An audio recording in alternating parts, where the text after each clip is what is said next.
का पूरा नाम बाबू रामाधीन भीकम खेड़वी था। भीकम खेड़वी शिवपालगंज से मिला हुआ एक गांव था जो अब यूनान, मिस्र, रोम की तरह जहन से मिट चुका था। यानी वह मिटा नहीं था, सिर्फ शिवपालगंज वाले बेवकूफ़ी के मारे उसे मिटा हुआ समझते थे। भीकम खेड़वी आज भी झोपड़ों में, माल विभाग के कागजात में और बाबू रामदीन की पुरानी शायरी में सुरक्षित था। बचपन में बाबू रामदीन भीकम खेड़वी गांव से निकलकर रेल की पटरी पकड़ते हुए शहर तक पहुंच गए थे। वहां किसी भी ट्रेन में बैठने की योजना बनाकर वे बिना किसी योजना के कलकत्ते में पहुंच गए थे। कलकत्ते में उन्होंने एक व्यापारी के यहाँ चिट्ठी ले जाने का काम किया, फिर माल ले जाने का। बाद में उन्होंने उसके साझे में कारोबार करना शुरू कर दिया। अंत में वे पूरे कारोबार के मालिक हो गए। कारोबार अफीम का था। कच्ची अफीम पश्चिम से आती थी, उसे कई ढंगों से कलकत्ता में ही बड़े व्यापारियों के यहाँ पहुँचाने की आड़त उनके हाथ में थी। वहाँ से देश से बाहर ले जाने का काम भी वे अपने हाथ में ले सकते थे, पर वे महत्वाकांक्षी ना थे। अपनी आड़त का काम वे चुपचाप करते थे और बचे समय में पश्चिम के जिलों से आने वाले लोगों की सोहबत कर लेते थे। वहाँ वे अपने क्षेत्र के आदमियों में काफ़ी मशहूर थे। लोग उनकी अशिक्षा की तारीफ करते थे और उनका नाम लेकर समझाने की कोशिश करते थे कि अकबर आदि अशिक्षित बादशाहों ने किस खूबी से हुकूमत चलाई होगी। अफीम के कारोबार में अच्छा पैसा आता था और दूसरे व्यापारियों से ज़्यादा स्पर्धा भी नहीं रखनी पड़ती थी। इस व्यापार की एक छोटी सी खराबी थी कि यह कानून के खिलाफ पड़ता था। इसका जिक्र आने पर बाबू रामदीन अपने दोस्तों से कहते थे, इस बारे में मैं क्या कर सकता हूँ, कानून मुझसे पूछकर तो नहीं बनाया गया था। जब बाबू रामदीन अफीम कानून के अंतर्गत गिरफ्तार होकर मजिस्ट्रेट के सामने पहुंचे तो वहां उन्होंने यही रवैया अपनाया। उन्होंने अंग्रेजी कानून की निंदा करते हुए महात्मा गांधी का हवाला दिया और बताने की कोशिश की कि विदेशी कानून मनमाने ढंग से बनाए गए हैं और हर एक छोटी सी बात को जुर्म का नाम दे दिया गया है। उन्होंने कहा, जनाब, अफीम एक पौधे से पैदा होती है। पौधा उगता है, उसमें खूबसूरत से सफ़ेद सफ़ेद फूल निकलते हैं। अंग्रेजी में उसे पॉपी कहते हैं। उसी की एक दूसरी किस्म भी होती है जिसमें लाल फूल निकलते हैं। उसे साहब लोग बंगले पर लगाते हैं। उस फूल की एक तीसरी किस्म भी होती है जिसे डबल पॉपी कहते हैं। हुजूर, ये सब फूल पत्तों की बातें हैं, इस जुर्म का क्या सरोकार। उसी सफ़ेद फूल वाली पॉपी के पौधे से बाद में काली काली चीज़ निकलती है, यह दवा के काम में आती है। इसका कारोबार जुर्म नहीं हो सकता। जिस कानून में यह जुर्म बताया गया है वह काला कानून है, वह हमें बर्बाद करने के लिए बनाया गया है। इस लेक्चर के बावजूद बाबा रामदीन को 2 साल की सजा हो गई। पर सजा तो उस जमाने में हो ही जाती थी। असल चीज सजा के पहले इजलास में दिया जाने वाला लेक्चर था। बाबू रामदीन को मालूम था कि इस तरह लेक्चर देकर सैकड़ों लोग, क्रांतिकारियों से लेकर अहिंसावादियों तक शहीद हो चुके हैं और उन्हें यकीन था कि इस लेक्चर से उन्हें भी शहीद बनने में आसानी होगी। पर सज़ा भुगत कर आने के बाद उन्हें पता चला कि शहीद होने के लिए उन्हें अफीम कानून नहीं, नमक कानून तोड़ना चाहिए था। कुछ दिन कलकत्ते में घूम फिरकर उन्होंने देख लिया था कि वे बाजार से उखड़ चुके हैं।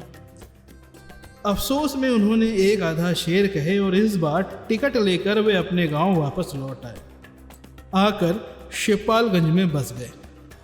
उन्होंने लोगों को इतना तक सच बता दिया था कि उनकी आड़त की दुकान बंद हो गई है। इसके आगे बताने की ज़रूरत ना थी। उन्होंने एक छोटा सा कच्चा पक्का मकान बनवा लिया था। कुछ खेत लेकर किसानी शुरू कर दी थी। गांव के लड़कों को कौड़े की जगह ताश से जुआ खेलना सिखा दिया था और दरवाजे की चारपाई पर पड़े पड़े कलकत्ता प्रवास के किस्से सुनाने में दक्षता प्राप्त कर ली थी।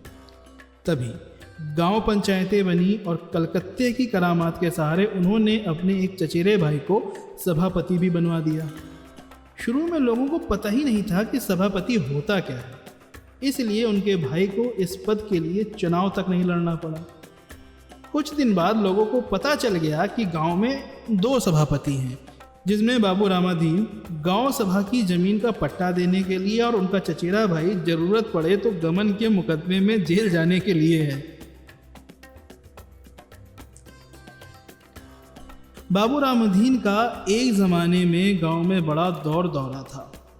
उनके मकान के सामने एक छप्पर का बंगला पड़ा था, जिसमें गांव के नौजवान जुआ खेलते थे और भांग की ताजी पत्ती घुटती थी। वातावरण बड़ा ही काव्यपूर्ण था। उन्होंने गांव में पहली बार अंग्रेजी फूल लगाए थे। उनमें लाल रंग के कुछ फूल थे, जिनके बारे में वे कभी कभी कहते थे, ये पापी है और यह सारा डबल पापी है। भीखम खेड़वी के नाम से ही प्रकट था कि वे शायर भी होंगे। अब तो नहीं थे, पर कलकत्ते के अच्छे दिनों में वे एक आधा बार शायर हो गए थे। उर्दू कवियों की सबसे बड़ी विशेषता उनका मातृभूमि प्रेम है। इसलिए मुंबई और कलकत्ता में वे भी अपने गांव या कस्बे का नाम अपने नाम के पीछे बांधे रहते हैं और उसे खटखटा नहीं समझते।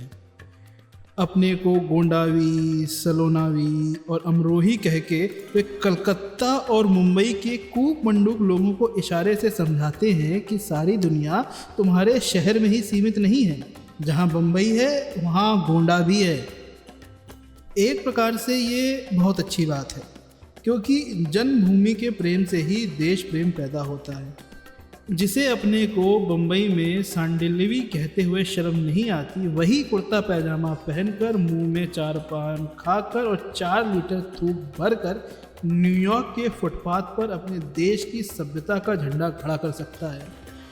जो कलकत्ता में अपने आप को 12 बंकीवी कहते हुए हिचकिचाता है, वह यकीनन विलायत में भी अपने आप को हिंदुस्तानी कहते हुए हिचकिचाएगा। इसी सिद्धांत के अनुसार रामाधीन कलकत्ता में अपने दोस्तों के बीच बाबू रामाधीन भीखम खेड़वी नाम से मशहूर हो गए थे। यह सब दानिश तांडवी की सोहबत में हुआ था।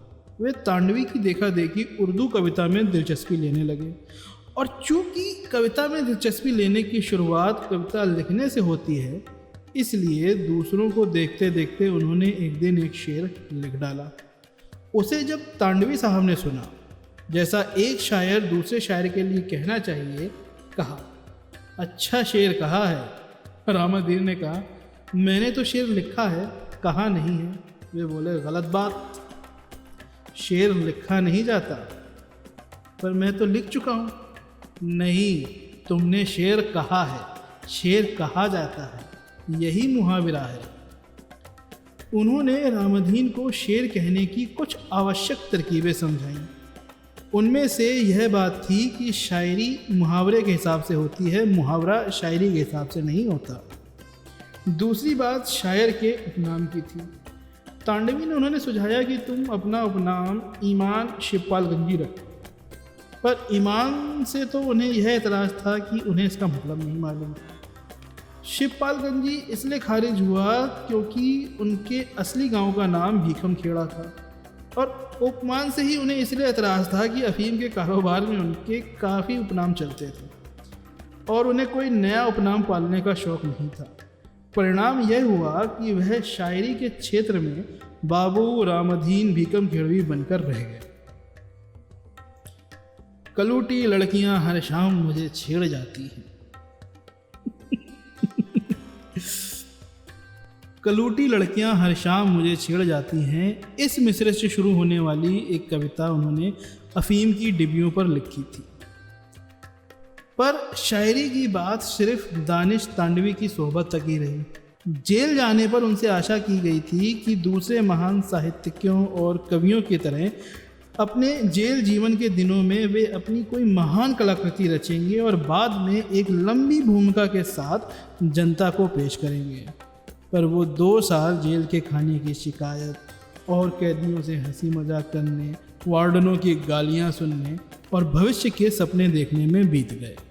शिवपालगंज में आकर गंजहा लोगों के सामने अपनी विशिष्टता दिखाने के लिए उन्होंने फिर से नाम के साथ भीखम खेड़वी का खटका बांध लिया। बाद में जब बिना किसी कारण के सिर्फ गांव की या पूरे भारत की सभ्यता के असर से वे गुटबंदी के शिकार हो गए, तो उन्होंने एक आधा शेर लिखकर यह साबित भी किया कि भीखम केड़वी सिर्फ भूगोल का ही नहीं, कविता का भी शब्द है।